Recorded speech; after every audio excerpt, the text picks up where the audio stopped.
just did the Porsche, and now we're going to do one of Kennan's favorite, and I got to say, definitely comes close to my favorite cars out there. And this is one of the cars that just came in inventory, and it's, I think Kenan feels the same way, one of the most pure Ferraris that you could buy for around $100,000. So behind me we have the 360 Modena, and this one comes in the amazing gated shifted manual transmission. If anybody's not driven a gated manual Ferrari, when you do, you will absolutely understand why Kenan and I both feel that this car is just important. And this car really kind of mimics what would have been really cool for Ferrari to have done, which is the 360 Challenge Stradale. Doesn't come in a manual. Yeah. Unfortunately, there's people that convert them, but it doesn't come in a manual. This is about spec as close to a Challenge Stradale as you can get without it being a Challenge Stradale. So let's walk around the car a little bit and see what we're talking about. So the first thing is, of course, this car is black or Nero. Again, a lot of people love the red tan, and my Ferrari's red tan. I get red tan, but in this car, the black looks a little bit menacing, and it's a little bit simpler, which I think boils down to what I like about this car. It's very simplistic. So around the sides, we just have normal, typical 360. In the back, they option the Challenge grille, which I think is super cool because you can see through it and see the mufflers. It definitely gives that a little bit of a hint of something special. And I've always liked the Challenge grille. And towards the other side, again, we have the regular starfish wheels. We'll point out that Ken and I both know there's no shields on the fenders. And I don't really think that's a negative draw in the 360. Him and I were both just talking about that. In the 430, I think it's a necessity. I think without the shield, they look kind of silly.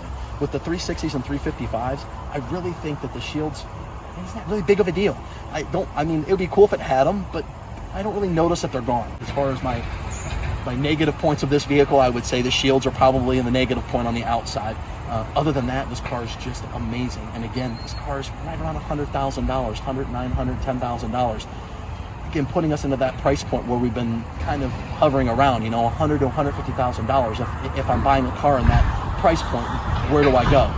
So this is another amazing option, and this car is definitely posed for appreciation. The manual gated transmission Ferraris are always desirable, always appreciating, and this car is going to be exactly that. So some of the cool stuff I think we're going to see is we need to get inside of the car and see what Ken and I are talking about.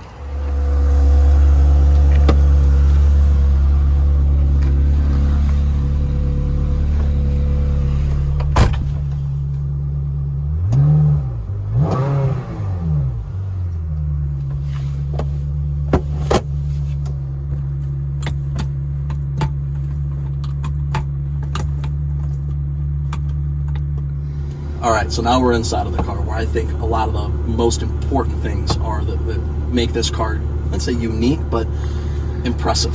So, one of the things I like, and the Challenge Stradale comes with these, are these sports seats. These sports seats are amazing. I get now why people pay $10,000 to $15,000 to put them in their 360s. This car came optioned with them, which is very cool, very neat.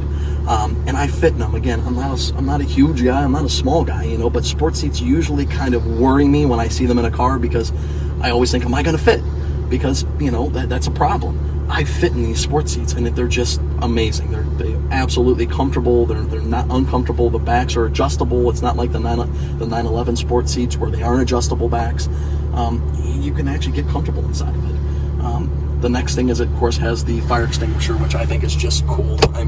Useful if something ever happens, but nonetheless just cool. Like another little hint to the Challenge Stradale feeling of the vehicle. And of course, the biggest thing is this manual transmission. This thing is just, I could sit inside of this thing and just listen to it go through the gears and clink on the metal. Just so cool. And very, very easy to drive. Well, I like the 360s are simple. Inside the 360s, it's all business. Again, I don't think Ferrari even cared if it had a radio. The Challenge Stradale, and Ken, correct me if I'm wrong, the Challenge Stradale, you had to pay for a radio, correct? That's right, yeah, radio was optional, yep. Ferrari, I get it. I don't think I would use a radio inside of this car. I think it would get left off most of the time because the car sounds so good. So let's take it for a spin. So one of my first times seeing a gated Ferrari shifter, which is funny, and I'm going to date myself now, was on a video game. And the video game was called Cruisin' USA. And I believe, and and I don't know if Ken knows a video game or not, but I believe it was a 355 that you were driving, and it had an actual gated shifter that you shifted through, and I mean, I was just in love. But that was like the beginning of the whole gated mania with me, because then I finally saw Ferrari, and I know it was a 355 that I saw that had a gated manual, and I just, they're just, I don't know, it's mystifying. I don't know what it is. It's hard to explain. No, there's few sensations beat shifting a Ferrari gated manual transmission. I mean, it's just awesome. And the 360 is like, compared to even, I would say, like the 355 before to the 348 before that, or the Testarossa, they're just easy. They're so easy to shift. I mean, completely effortless. I mean, you know, you can feel the gears going very positively. And everybody always says, you know, isn't it weird shifting through the gates? Honestly, no. I mean, it's a very natural feeling. I mean, it comes back and goes through very naturally. I mean, I don't even pay attention when I'm doing it. But God, the only thing I pay attention to is how cool it feels. Like, it's just, it's like a rush. And we're going 30 miles an hour, and it's still a rush to drive. The thing with me, at least, is you know, we talk about affordability. Well, you know, I mean, you're not finding very many gated manual Ferraris for $100,000 to $110,000. No. Just not happening. This is it. You're looking at it. Well, especially you can say like the 430 that came after it. The manual transmission in an F430 is so rare. They're just ludicrously expensive. Ludicrous. I mean, what we talk, probably double the price. You're looking at $200,000. Do I think that it's worth the extra? Well, it's not what I think. It's what the market thinks, and the market thinks so. The market thinks that it absolutely is worth the extra money. But that goes back into the collectability of having a gated manual car. I think the 360s, and I think everybody agrees with me, these are very undervalued right now. This is such an undervalued car. And I have absolutely no problem saying that this car definitely will appreciate. There's no thought in my mind that this car will go south of $100,000. It just won't. No. It's too special of a car. You know, this definitely doesn't check the boxes that I have in my head. If this was my only car, I mean, could you drive this car every day? People do. I mean, could I? I don't know if I drive it every day. It's a little too special. Right. You know, you almost want to have the anticipation of driving it. You know, you want to have the week go by and go, man, I can't wait for Saturday because I'm going to pull the Ferrari out. I'm going to pull the 360 out. So I don't think that this checks a box of being a daily driver. Does it check the box of being absolutely amazing to drive? Yes. Yeah. Absolutely. And that's it. You can use it a lot. Like, I mean, there's still, it's pretty easy to live with in terms of, like, you know, maintenance costs are pretty low on these things. You know, belt services, the engine stays in the car. You know, I mean, you can use them. But yeah, no, I totally agree. This would just be such a treat to use. Absolutely. On occasions. You know? Well, you said it, you know, like the belt service is very easy to do on these cars, so the maintenance cost is low. And the other option you have, if you're looking to spend around $100,000 on a Ferrari, so you go to the 355, which is one of Kennan's favorite cars. Yep. But he'll be the first to tell you that it's one of the most expensive maintenance cars that you could own. It is. It's just a fact. They're a little heavy on the maintenance side. So the 360 is a great alternative. And they made a number of them with manuals. It's not like it's as rare as the 430 manuals are. But it is rare, don't get me wrong. You know, when I see a 360 and it's a coupe, the first thing I do is look to see if it's manual transmission. Yep. You know, it's the first thing I do because I'm, you know, the F1 isn't a horrible choice.